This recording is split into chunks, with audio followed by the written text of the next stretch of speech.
মাঝে মাঝে দেখবেন নিজের মধ্যে কেমন যেন একটা হাহাকার, কেমন যেন একটা শূন্যতার অনুভূতি সৃষ্টি হয়। মনে হবে সব কিছু থেকেও কি যেন নেই, সবার মাঝে থেকেও নিজেকে মনে হবে বড্ড একা। এই অনুভূতিগুলো স্পেশালি তখনই হয় যখন আপনি অনেক দিন ধরে আপনার রবকে ভুলে থাকেন, কিংবা আপনি রবের ইবাদত তো করছেন বাট পূর্ণ মনোযোগ দিয়ে করছেন না, দায়সারাভাবে খুশুখুজুবিহীন সালাত আদায় করছেন। যখন আপনার রাত দিন পার করছেন নিদারুণ এক উদাসীনতায়। প্রকৃতপক্ষে আমাদের সবার হৃদয়ে একটি অপূর্ণতা, একটি শূন্যতা রয়েছে, যে শূন্যতা আল্লাহ ছাড়া দুনিয়ার অন্য কিছু দ্বারা পূর্ণ করা সম্ভব না।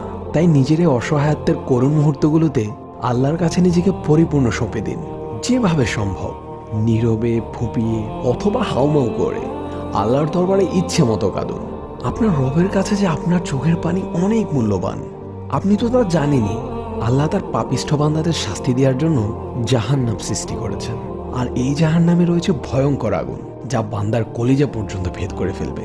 আর এই আগুনকেই দুনিয়ার সাগর, উপসাগর, মহাসাগর সব কিছু দিয়ে নিভানো সম্ভব না হলেও আপনার এক ফোঁটা চোখের পানি এই আগুন নিভিয়ে দিতে সক্ষম। সুবহানাল্লাহ!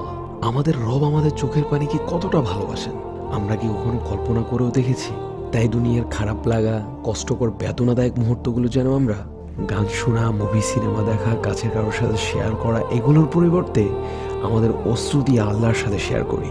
কারণ দুনিয়ার কেউ আমাদের চোখের পানির মূল্য না দিলেও আমাদের রব আমাদের প্রতিটি অশ্রুকণার খুব চড়া মূল্য পরিশোধ করবেন, যা আপনি কল্পনাও করতে পারবেন না। ফি আমানিল্লাহ।